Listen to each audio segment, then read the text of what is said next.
Now, good day, welcome back to Apostle 1 tutorial. Now, in the previous video, I gave you the relationship between the n term and then the sum of the n term.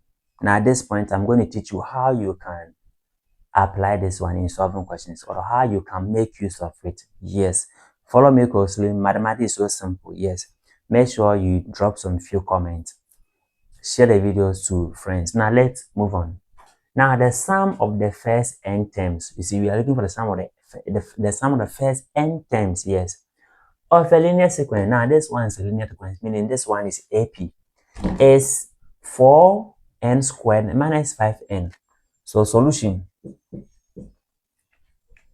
So, it means the sum of the first n term is given as 4n squared minus 5n. From the question, this is the sum of the first n terms. Yes, it's given as this in terms of n. The question says, find the first term and the common difference. Now, what's the first term? The first term is C1, which is equal to A, right? And what's the common difference? The common difference is the second term minus what? The first term. So the meaning of this one is I need to look for the first term, I need to look for the second term, then I will subtract the first term and the second term to get a common difference. You see how simple it is?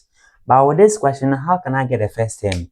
In the previous video, I talked about the relationship between the sum and the n term. So we said that the n term is equal to Sn minus 1. Or if we are looking for the second term, the same as what? The same as S2 minus x1. If we're looking for the first term, the same as what? S1 minus S0. If we're looking for the fifth term, S5 minus what? S4.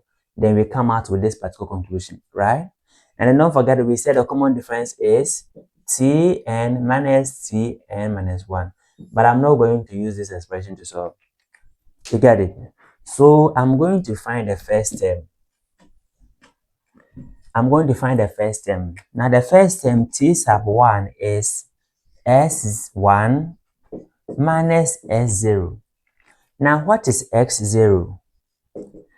S0 means n is equal to 0. So where I see n, I'll put 0 there. You get it? So I'm going to have 4, the n is 0, 0 squared, minus 5, the n is 0. So we have 4, 0 times 4 will give us 0, 5 times 0 will give us 0. So which means S0 is going to give us 0. Of course, we don't have 0 terms, yes. So it's supposed to get 0 always.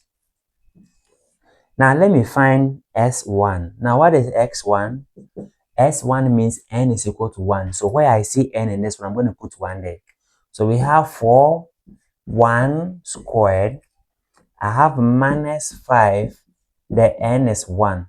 So what are you going to get for this one? S1 is equal to 4 minus 5 times. 5 times 1 will give us what? 5 times 1 is 5. Now S1 is going to give us 4 minus 5, which will give us minus 1. Now what is our first term? What is our first term? Our first term is T1. And what is T1? S1 minus S0. Now the S1 is minus 1. S0 is 0. So therefore, T1 is equal to minus 1. So this is our first term. We are done with the first term. Yes. Now let me solve for the second term. Let me solve for the common difference. Now don't forget the common difference is T1 minus T2 minus T1, right? Yes.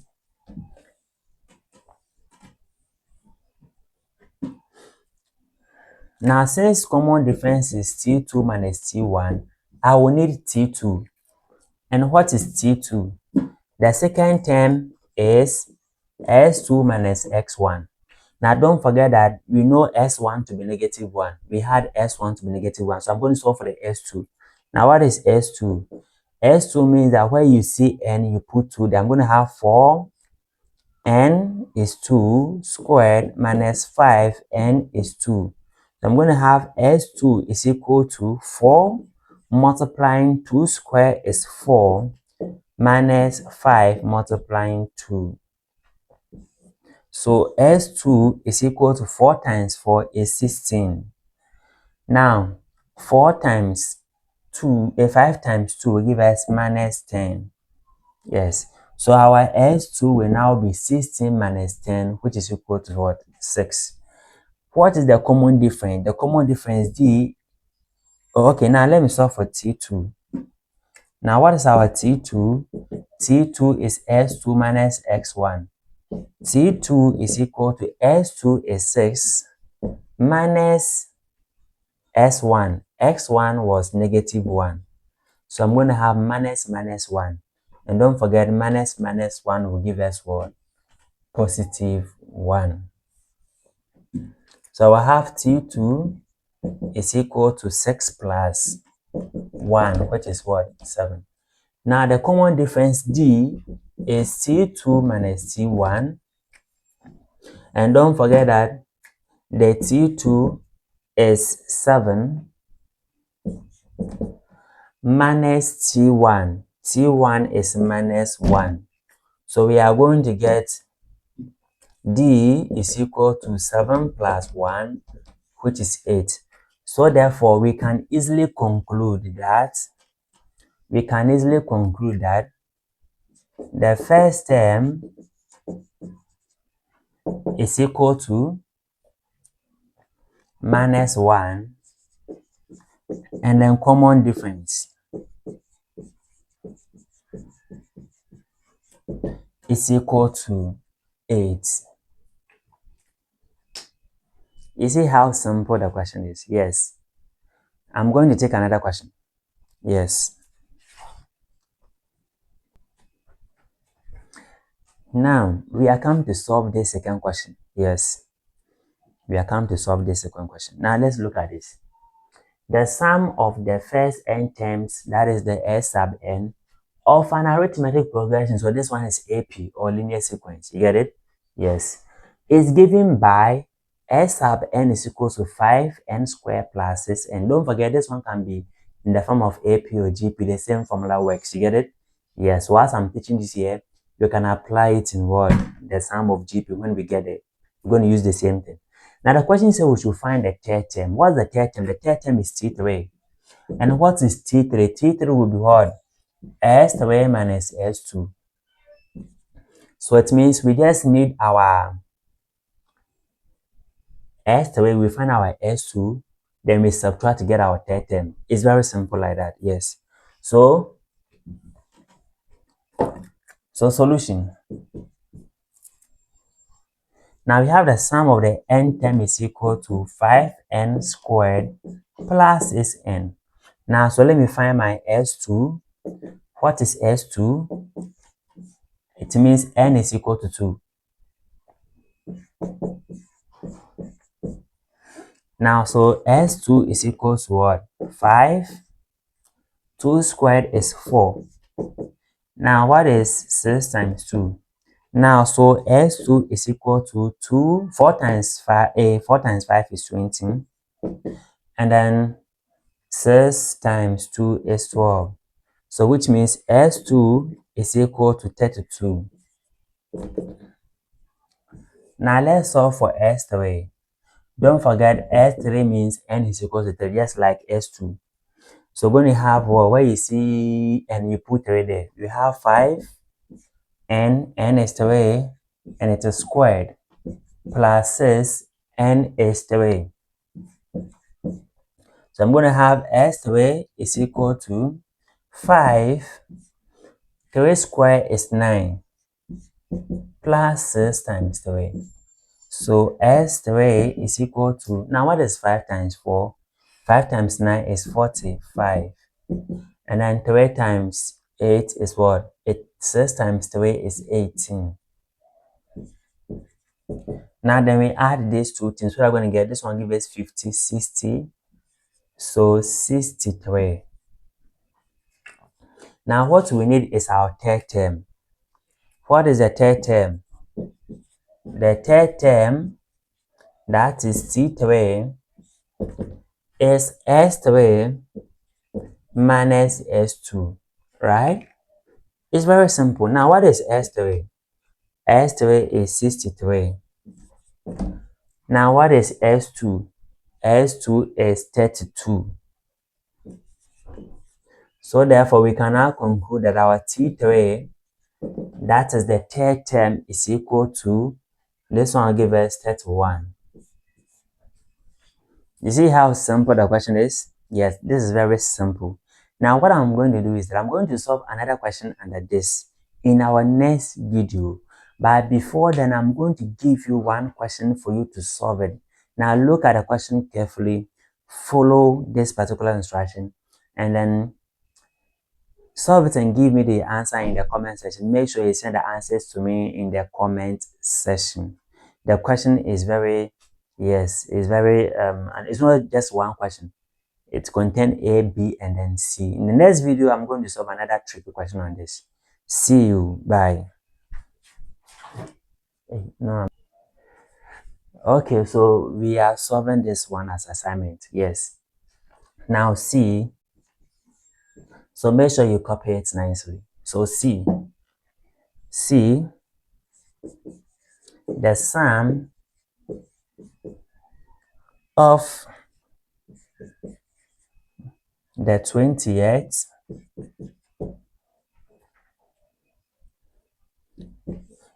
21st,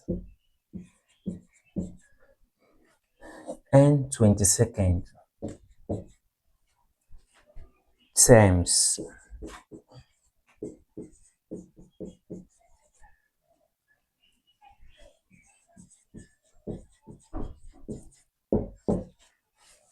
Now let's look at this try question. It says the sum of the first n terms of the sequence of the AP, don't forget this AP, is given by, so it means that we have the sum of the n term as n squared plus 2n. That is one of the question. I'm just giving you explanation on that.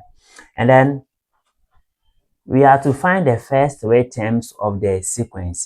Now we have to find the first three terms. We have to find the first term, we find the second term, then we find the third term. We are only finding the first three terms. So you find your T1, T2, and T3. And that is all for the first question. You understand? Very simple. Now, the B says that we should find the n term of the sequence. Now, what's the n term? The n term. It depends on how you want to solve. Yeah. It depends on how you want to solve. Don't forget the n term is the same as Sn minus Sn minus 1, right? Yes. So since you have your first term, you have your second term, you have your third term, you can even find a common difference because this one is AP. So you can find a common difference, you can find the first term, and you use that one to solve for your n term because n term also has a formula. That is A n minus 1d. So what you need is your A and then the D. So with the first term, second term, third term, you can find your A, you can find your D, right? It's very simple from the first question. So that one will help you to be able to use this formula to find your n term. You are not supposed to use this one because this one is going to give you, yes, a whole lot of things before. Yeah. In the next video, I'm going to solve questions like this, where I can find the n term directly without finding the first term and then the second term, and then the common difference. Now, if you look at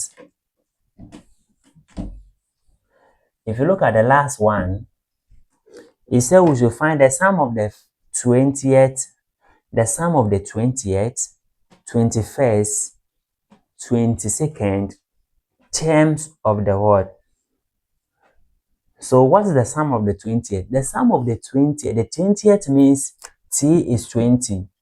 The 21st means T is 21. 22nd is T is what? 22.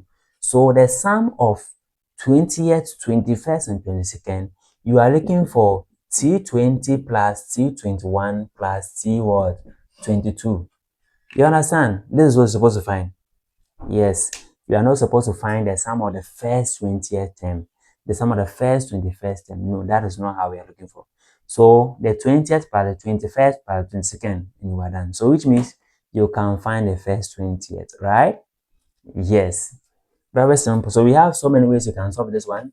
Make sure you solve it and then you give me the answer in the comment section. I've given a brief on how you can solve this. Yes. My aim is to make mathematics so simple and understandable to you. If you follow the video carefully, you'll be able to grab everything and understand. This one is for both core math and additional mathematics students. See you in the next video for another nice question. Bye.